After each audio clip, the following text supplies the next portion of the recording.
No, kapag sinabi ko na. I'm also trying my best to change my view. Sabi ni Chloe. Ganun po ba? Sige po, ma'am. Pagsang-ayon ni Amanda dahil nauunawaan niya naman ito. Habang hindi mo pa maalagaan si Liam sa ngayon, makikitulungan mo muna si Yaya Ising sa ibang gawain dito sa bahay. Don't worry, I'll double your salary. Imporma ni Chloe kay Amanda na ikinatango nito. Kahit na hindi kailangan taasan ng sahod niya, itatanggapin niya pa rin dahil kailangan niya ng magpadala ng malaking halaga sa ina niya sa probinsya. Dahil kasalukuyan itong nagme-maintenance ng gamot para sa sakit nito sa puso.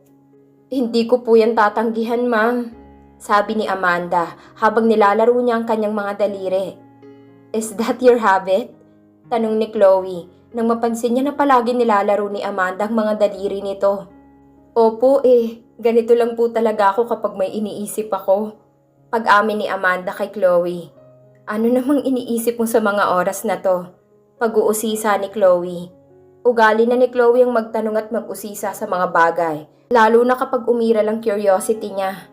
Yung mama ko po na nasa bahay namin sa probinsya na nagme-maintenance. Sagot ni Amanda. Naisip mo siya bigla nang banggitin ko yung tungkol sa double salary mo? Tanong muli ni Chloe na ikinatango ni Amanda. Malaking bagay po yun sa akin dahil malaking maitutulong nun sa pamilya ko kaya hindi ko po tinanggihan. Paghahayag ni Amanda kay Chloe. I see. If you need help financially, magsabi ka lang. Huwag kang mahihiya sa akin o kahit kay Lance. Sabi ni Chloe, sabay hinawakan niya sa balikat si Amanda na ikinagulat nito. Ma'am? Mahinang tawag ni Amanda kay Chloe. Pakiramdam niya ay gusto niyang maiyak sa kabaitang ipinakikita ni Chloe sa kanya. Don't worry about the money. Don't hesitate to call us if you need help. Nakangiting sabi ni Chloe habang nakahawak pa rin sa balikat ni Amanda. Wala pa po akong nagagawa, ma'am. Pero sobra na po ata tong magandang loob na ipinakikita niyo sa akin. Nahahabag na sabi ni Amanda. Alam ko namang gagawin mo ng maayos ang trabaho mo once na maging okay na si Liam. At simple lang naman ang gusto kong kapalit ng mga yan. Sabi ni Chloe na ipinagtaka ni Amanda. Pakiramdam niya ay bigla siyang kinabahan sa sinabi nitong may kapalit ang pinakikita niyang pagmamagandang loob. Ano po yun? Nauutal na tanong ni Amanda. Tila sumeryosong mukha ni Chloe at pinakatitigan mabuti si Amanda at diretsyong tumingin sa mga mata nito. Don't break my trust and don't be a threat. Malamang sagot ni Chloe na ikinalunok bigla ni Amanda. Hindi niya alam kung bakit siya biglang kinabahan sa simpleng salita ni Chloe. Kahit na wala pa naman siyang ginagawa na ikakagalit nito. At bigla na lang sumagi sa isip ni Amanda si Lance at ang gwapo nitong muka. Ngayon niya napagtanto kung anong ibig nitong iparating sa kanya. Huwag kayong mag-alala, ma'am. Hindi ako ganong klase ng tao. Pangako ni Amanda kay Chloe. Kahit na alam niya sa sarili na kahit siya hindi niya mapagkakatiwalaan ang kanyang sarili. Good. Maganda na yung nagkakaintindihan tayong dalawa dahil alam mo sa totoo lang when it comes to girls, allergic talaga ako. Pag-amin ni Chloe na ipinagtaka ni Amanda. Paanong allergic kayo, ma'am? Tanong ni Amanda na kunwari hindi niya alam ang sinasabi nito. Don't you get it? Nakataas ang kilay na tanong ni Chloe kay Amanda na para ba itong hindi makaintindi sa paningin niya. Hindi po, ma'am. Maang-maangang sagot ni Amanda pero ang totoo ay alam niya ang ibig nitong patungkulan. Never mind. Sabi ni Chloe at tumayo na dahil hindi niya naman kailangang ipaliwanag lahat dito kung hindi nito naiintindihan. Sige po, ma'am, kung wala na po kayong sasabihin, puntahan ko lang si Yaya Ising. Iniwan ko po kasi siya kanina sa kusina. Paalam ni Amanda at tumayo na rin. Tumango na lang si Chloe at hinayaan na itong umalis sa harap niya, papunta sa kusina. Pero hindi naman talaga sa kusina ang punta ni Amanda, kundi sa kanyang silid. Nahiya lang siyang magsabi na gusto niya na muna magpahinga kahit sandali lang. Hindi naman pagod ang katawan niya, pero ang isip niya kanina papagod dahil walang tigil ang kakatakbo ni Lance sa kanyang isip. Naiinis siya sa sarili dahil hindi niya mapigilan ang nararamdaman niyang atraksyon para dito. Idagdag pang naging usapan nila ng asawa nitong si Chloe, kaya naman mas lalo lang sumakit ang ulo niya. Kasalukuyan na siyang naglalakad sa hallway papunta sa kanyang silid, nang biglang may kamay na humila sa kanya papasok sa guest room. Nagulat siya nang marahas siya nitong isinandig sa dingding na walang pag-iingat. Kaya mariing napapikit si Amanda dahil sa sakit na dulot ng pagkakasandal sa kanya. Ano ba? Galit na tanong ni Amanda sa taong nanghila sa kanya at hindi na siya nagulat nang mapagsino niya ito. Hello, baby. Sabi ni Gio at ganun na lang ang gulat ni Amanda sa sunod niyang ginawa nang siilin siya nito ng halik. Bitawan mo ako! Nagpupumiglas na sabi ni Amanda habang pilit niya itong itinutulak palayo sa kanya. Ngunit imbis na bitawan siya nito'y mas lalo lang idiniin ni Gio ang pagkakahalik kay Amanda pababa sa leeg nito. Tinipon ni Amanda ang buo niyang lakas, sabay itinulak si Gio, kaya siya nakawala mula sa mahigpit nitong pagkakayakap. Gio! How could you? Buliw ni Amanda habang nanlilisik ang mga mata niyang nakatingin dito. Sapo ni Amanda ang bibig at leeg niya kung saan lumapat ang malalambot na labi ni Gio. At kagaya pa rin dati, muntik na siyang madala. Pero mabuti na lang ay naging maagap siya. Don't you like it? Hindi mo ba na-miss? Mapanuksong sabi ni Gio at unti-unti siya muling lumapit kay Amanda. Hinaplos ni Gio ang mukha ng kanyang dating kasintahan, pababa sa leeg hanggang sa harap nito. At akmang tatanggalin niya na ang botones ng suot nitong blusa, ay maagap siyang pinigilan ni Amanda. Itigil mo na to! Pigil ni Amanda kay Gio. Why? Ayaw mo ba? It's been 2 years since huli kitang natikman. Can I taste you again? Panunokso ni Gio, sabay hinawakan niyang magkabilang pulsuhan ni Amanda at idiniin sa dingding na siyang ikinasinghap nito. Bibitiwan mo ba ako o sisigaw ako? Pananakot ni Amanda para bitiwan na siya nito. Sumigaw ka man, walang makakarinig sa'yo. Dahil lahat ng kwarto dito ay soundproof. Sagot ni Gio. Asshole, bitiwan mo sabi ako eh. Bulyaw ni Amanda habang nagpupumiglas na siyang ikinatawa naman ni Gio hanggang unti-unti itong naging seryoso. Alam mo, naiirita ako sa tuwing nakikita kita na nagbabait-baitan sa harapan nila. Walang emosyong puna ni Gio. Kung ano man ang pinakikita kong ugali sa harapan nila, totoo lahat ng yon at hindi yun pagkukunwari. Pabalang nasabi ni Amanda. Talaga lang ha? Pangaasar ni Gio. Tumigil ka na ng panggugulo sa akin. Pabayaan mo na ako, sabi ni Amanda na may himig na ng pagmamakaawa sa boses niya. Ayoko, hanggat hindi ako nakakaganti. Walang emosyong angil ni Gio. Kung ano man ang nagawa ko sa'yo noon, matagal na akong humingi ng tawad sa'yo. Giit ni Amanda na siyang biglang ikinadilim ng mukha ni Gio. Ang tanong, napatawad na ba kita? Naniningkit ang mga matang tanong ni Gio na sandaling ikinatahimik ni Amanda. Hanggang kailan mo itataling sarili mo sa mapait nating nakaraan? Bakit ayaw mo na lang maghanap ng iba? Panguusig ni Amanda. Kung paghahanap lang din naman ng babae ang pag-uusapan, hindi naman na kailangan. Dahil sila na ang kusang lumalapit sa akin. Pero kasi, yung galit ko sa'yo sagad hanggang buto. Kaya hindi kita magawang tantanan. Paghahayag ni Gio. Ano bang kailangan kong gawin para lang mapatawad mo ako? Para tumigil ka na. Sabi ni Amanda. Sumilay ang nakakalokong ngiti sa mukha ni Gio nang may biglang maglaro sa isip niya. Gusto kong bayaran mo ako ng serbisyo mo. Sagot ni Gio. Sabay hinagod niya ng tingin ng kabuuan ni Amanda. Anong ibig mong sabihin? Paglilinaw ni Amanda kahit alam niya na kung anong ibig nitong sabihin. Simple lang ang serbisyong gusto ko. I want you to have it with me. I want to do it with you so hard whenever I'm horny. And wherever I want to. Nakangising sabi ni Gio na labis na ikinabigla ni Amanda. At sa tingin mo ba papayag ako sa gusto mo? Tanong ni Amanda habang diretsyong nakatingin sa nag-aalab na mga mata ni Gio. Do you still remember how you react when I'm touching yours 2 years ago? Mapanuksong tanong ni Gio habang nilalaro niya ang balat ni Amanda. Napahinto si Gio sa ginagawa ng pigilan siya nito sa pamamagitan ng paghawak sa kamay niya. Pilit ko nang inaayos ang buhay ko. Pero heto ka't pinipilit mo pa rin ang sarili mo sa akin. Sagot ni Amanda na ikinaseryoso ng mukha ni Gio. Sandaling pinakatitigan ni Gio ang mukha ni Amanda at maya-maya lang nagdesisyon na siyang bitawan sabay tumalikod. Ang buong akala ni Amanda ay tumigil na ito sa kahibangan niya at nakapag-isip-isip na. Ngunit laking gulat niya nang bigla itong humarap ulit at sinunggaban siya ng mapusok na halik sa labi na siyang labis niyang ikinabigla at hindi niya pa inaasahan ang sumunod na nangyari.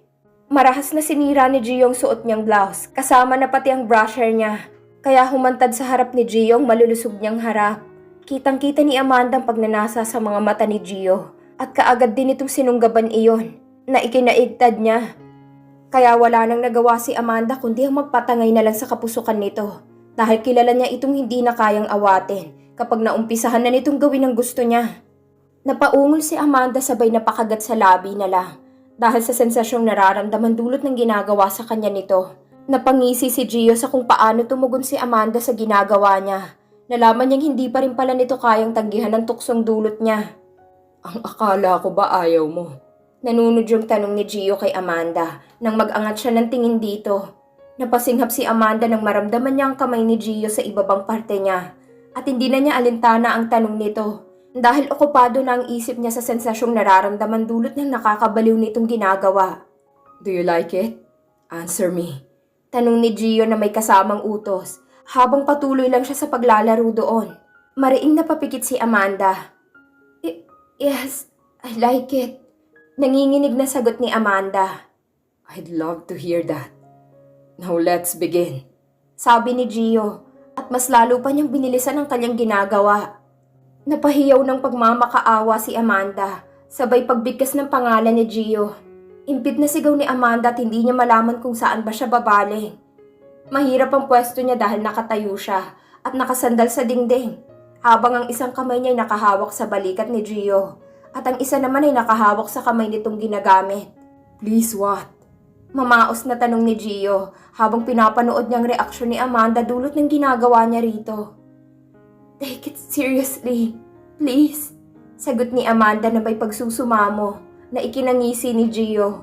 Alam ni Gio ang bawat kahinaan ni Amanda at alam niya kung paano ito pabibigayin kaya madali lang para sa kanyang makuha ito ulit. Maya-maya lang ay huminto na siya sa ginagawa niya. Sinong may sabing hindi ka papayag? Nangingiting tanong ni Gio nang humiwalay siya. Ngayon nakaramdam ng pagkapahiya si Amanda nang mapagtanto niya ang kanyang kagagahan dahil nagpatangay siya rito ng ganun lang kabilis. Asshole! Hindi na naituloy ni Amanda ang sanang sasabihin niya nang mapatili siya dahil bigla siyang hinila ni Gio at itinulak sa ibabaw ng kama na ikinatalbog niya. Hindi pa ako nag-uumpisa, kaya huwag ka na muna magsalita. Maya-maya na lang kapag tapos na tayo, saka ka magbigay ng feedback kung gaano pa rin ako kagaling. Pilyong sabi ni Gio. Sabay pumwesto na siya sa tapat ni Amanda. Wala nang nagawa si Amanda. Kaya naman muli na lang siyang nagpatangay rito at hindi niya malaman kung saan niya ipapalig ang ulo niya. Kaya naman napasabunot na lang siya sa buhok ni Gio. Kaya mas diniinan pa nitong ginagawa sa kanya. Muli siyang napapaungol. Sumigaw si Amanda nang maramdaman niya nang may namumuo sa loob niya. Sandaling tumigil si Gio sa ginagawa sa kadahilan ng ayaw niya pang matapos dito. Dahil bago pa lang siya nag-e-enjoy. Not yet, baby. Utos ni Gio. Napuno ng ungol ni Amanda ang bawat sulok ng guest room. Kaya mas lalong ginanahan si Gio sa kanyang ginagawa. Tumayo na ito para hubadin ang suot niyang damit at short. Huli ang panloob. Kaya humantad sa harap ni Amanda ang pag-aari nito. Say hi to my pet, baby. Matagal-tagal na rin noong huli kayong nagkita niyan. Pilyong sabi ni Gio habang hawak niya ang sarili. Napuno ng halinghing at ungol ni Gio at Amanda ang buong silid at patuloy lang sila sa kanilang ginagawa. Wala silang kamalay-malay na may nanonood na pala sa kanila dahil lingid sa kaalaman nila na ang bawat guest room ay mayroong nakalagay na maliliit na camera sa bawat sulok na hindi basta makikita ng guest. Ang bawat CCTV sa guest room ay for security purposes lamang at kapag may guest sila sa bahay ay ini-inform nilang mga ito na may camera sa loob ng silid kaya aware sila. Ngunit hindi ito alam ni Gio at Amanda dahil nakalimutang sabihin ni Lance at Chloe sa mga ito. Make it faster, Lance. Utos ni Amanda na siyang ikinahinto ni Gio sa pag-indayog dahil sa pangalang nabanggit ni Amanda. What did you say? Gulat na tanong ni Gio kay Amanda habang hinahabol ang kanyang hininga dahil sa pagod. Huli na nang magpagtanto ni Amanda ang pangalang nabanggit niya kaya agad siyang nag-iwas ng tingin dito. Gio, it's not what you think. Depensa ni Amanda sa sarili dahil alam niyang malaking problema ito. Fantasizing my brother while having it with me? You bitch! Galit na sabi ni Gio. Sabay marahas niyang hinablot ang braso nito. No! You're wrong! Sabi ni Amanda habang nagpupumiglas sa pagkakahawak sa kanya ni Gio. Hindi nakinig si Gio, kaya mas lalo niya pang hinigpitan ng pagkakahawak sa braso ni Amanda, na siguradong mag-iiwan ng pasa. Ang sabi mo, pilit ka nang nagbabagong buhay. Pero ano yung narinig ko kanina lang? You moaned my brother's name. Make it faster, Lance. You said it. If I'm not mistaken. Sabi ni Gio na may pag-uulit sa sinabi ni Amanda. Na-carried away lang ako. Hindi ko siya iniisip kanina. Maniwala ka. Pagbubulaan ni Amanda. Huwag mo akong ginagawang tanga. Naiisipan ko na sanang patawarin ka dahil baka tuluyan ka na nga nagbago. Pero pinatunayan mo lang sa akin ganun ka pa rin pala. Sabi ni Gio na may himig ng galit sa kanyang boses, sabay bitaw sa braso nito. Gio! Tawag ni Amanda, ngunit tiningnan lang siya ni Gio na walang bakas ng kahit anong emosyon. Yan ka na talaga, Amanda. Kaya tigil-tigilan mo ng pagpapanggap mo. At wag na wag mong susubukang sirain ang masayang pamilya ng kapatid ko. Dahil ngayon pa lang sinasabi ko na sa'yo na magsisisi ka. Sabi ni Gio na may pagbabanta. Tumayo na siya at nagbihis sabay padabog na lumabas ng silid. Naiwan namang mag-isa si Amanda. Nakasalukuyang gulong-gulong isipan at hindi malaman kung anong susunod niyang gagawin. Akmang tatayo na sana si Amanda. Ngunit nagulat siya nang biglang magbukas ang pinto at walang sabi-sabi na pumasok si Lance. Sabay nilak ang pinto. Sir Lance? Ano pong ginagawa niyo rito? Gulat na tanong ni Amanda at nanlalaki ang mga mata niyang tiningnan ito. Makikita sa mga mata ni Lance ang labis na pagnanasa habang nakatingin sa kabuuan ni Amanda. Kaya naman maagap nitong tinakpan ang hubad niyang katawan gamit ang kumot. I saw everything you did with Gio. Sagot ni Lance, sabay napakamot sa sentido habang matamang nakatingin kay Amanda. Nakapamulsang nilapitan ni Lance si Amanda habang seryoso siyang nakatingin dito. Paano? Nauutal na tanong ni Amanda. Through the CCTV.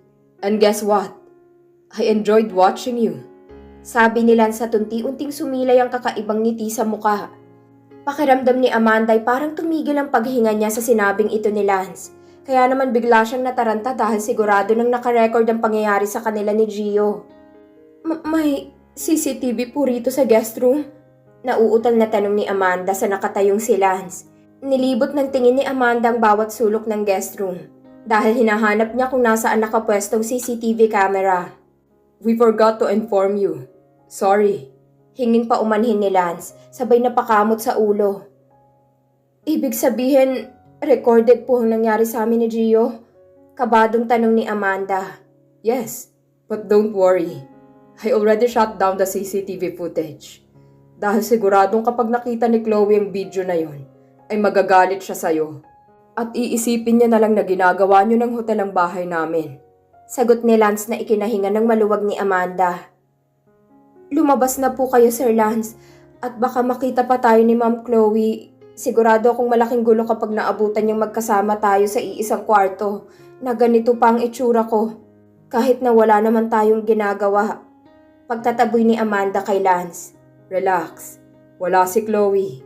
Kakaalis lang niya at sinamahan niya si Liam sa dentist. Sabi ni Lance. Tumungo si Lance sa may dingding at prente siyang sumandal dito habang nakatingin lang sa gawin ni Amanda. Pwede ko na po bang malaman kung bakit kayo pumasok dito? Nagtatakang tanong ni Amanda. Trip ko lang. Tipid namang sagot ni Lance. Nangunot ang noo ni Amanda sa naging sagot sa kanya ni Lance.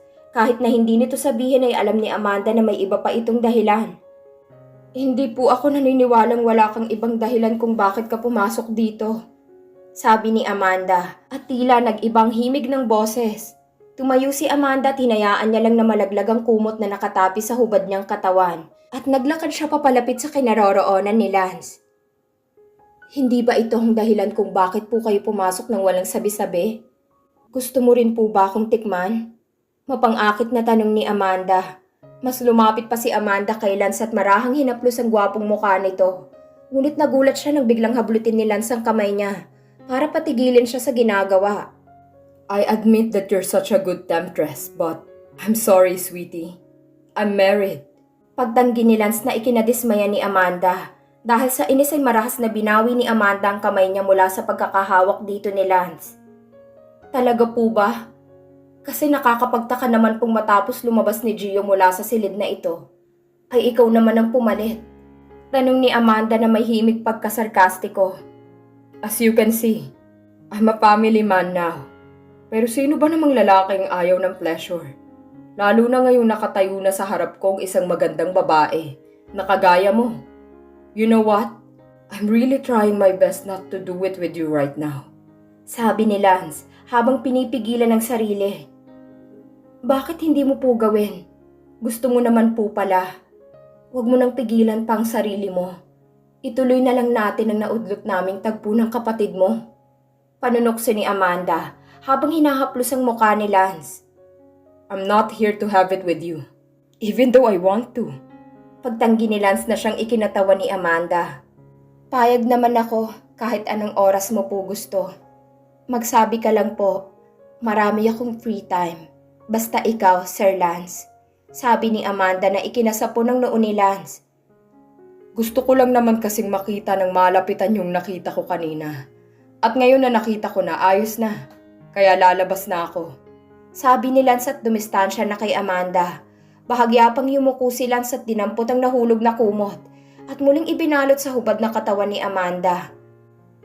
Bakit kahit nakahubad na ako sa harapan mo, ay hindi mo pa rin ako sinamantala? Tanong ni Amanda na tila naguguluhan. Because I respect you. I think that's why I didn't do it. Maybe we can do that some other time. Sagot ni Lance na parang wala lang na lalong nagpagulo kay Amanda. Pakiramdam ni Amanda ay may kasalukuyang nagdadaram sa loob ng kanyang dibdib. Ibig sabihin ba nito'y gusto siya ni Lance? Do you like me? Biglang tanong ni Amanda na ikinatigil ni Lance at sandali itong nanahimik. Yes, diretsahang pag-amin ni Lance na ikinabigla ni Amanda.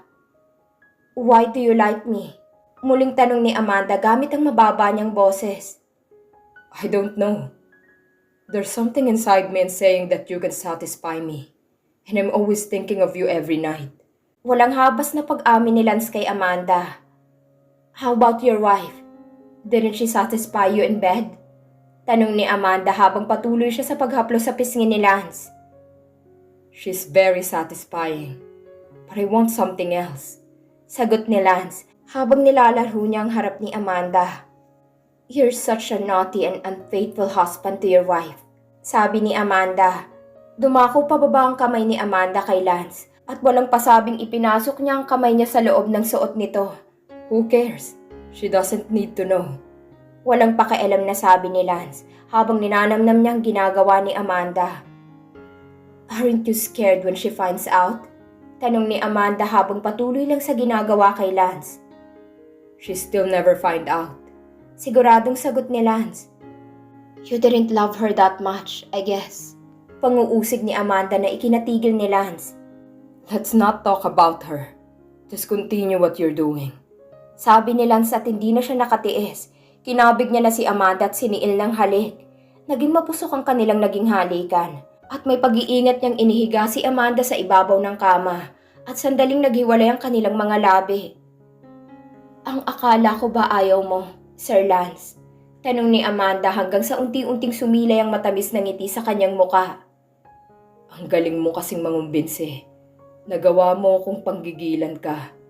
Sagot ni Lance at muling siniil ng halik si Amanda. Nangyari na nga ang hindi dapat mangyari. Naging mainit ang tagpo sa pagitan ni Lance at Amanda. At hindi nila alintana ang makasalanang pagtataksil, dulot ng lihim na pagkahumaling sa isa't isa. Napuno ng malalakas na ungol at halinghing ang bawat sulok ng guest room at hinihingal na napadapa si Lance sa ibabaw ni Amanda. You're great. Pabulong na sabi ni Lance kay Amanda habang ang mukha niya ay nasa leeg nito na tila sinisimsim ang amoy nito. Did I satisfy you? Tanong ni Amanda na ikinangiti naman ni Lance. You did, but I know that wasn't your best performance. There's more. Sa susunod ulit. Sabi ni Lance at tumayo na. Dinampot ni Lance ang mga nagkalat niyang damit sa sahig at isa-isa nang muling isinuot. Ano mo na ako ngayon? Ano nang magiging papel ko sa buhay mo? Tanong ni Amanda kay Lance na tila nangihingi siya ng commitment. Sandaling napahinto si Lance at binalingan si Amanda. Nakasalukuyan pa ring hubot-hubad habang nakahiga at matamang nakatitig sa kanya. Kabit? Mistress?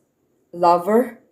Patanong na sagot ni Lance na ikinatahimik ni Amanda dahil yun nga lang naman talagang magiging role niya. Ang tanga ko. Nagtanong pa talaga ako. Dismayadong sabi ni Amanda sa sarili. Nang tuluyan ng makapagbihis si Lance ay agad niyang nilapitan si Amanda. Sabay niyakap niya ito. Don't worry. As long as you're with me, you won't feel worthless because I'll take care of you. Malambing na sabi ni Lance kay Amanda. Sabay hinalikan niya ito sa noo. Kinabukasan gumising si Amanda na masakit ang katawan, dulot ng naging mainit nilang tagpo ni Lance. Wala sa sariling napahawak si Amanda sa kanyang mga labi, na tila ba nilalasap pa niya sa kanyang isipan ang nangyari sa kanila ni Lance. Hanggang ngayon ay hindi pa rin siya makapaniwala na may nangyari sa kanila, at hindi niya lubos maisip na may lihim rin palang gusto sa kanya si Lance. Napukaw ang pagbabalik tanaw niya nang may biglang kumatok sa labas ng pinto ng kwarto niya. Kaya agad siyang tumayo at pinabuksan ito. Ganun na lang ang panlalaki ng mata niya nang bumungad sa kanyang galit na mukha ni Gio.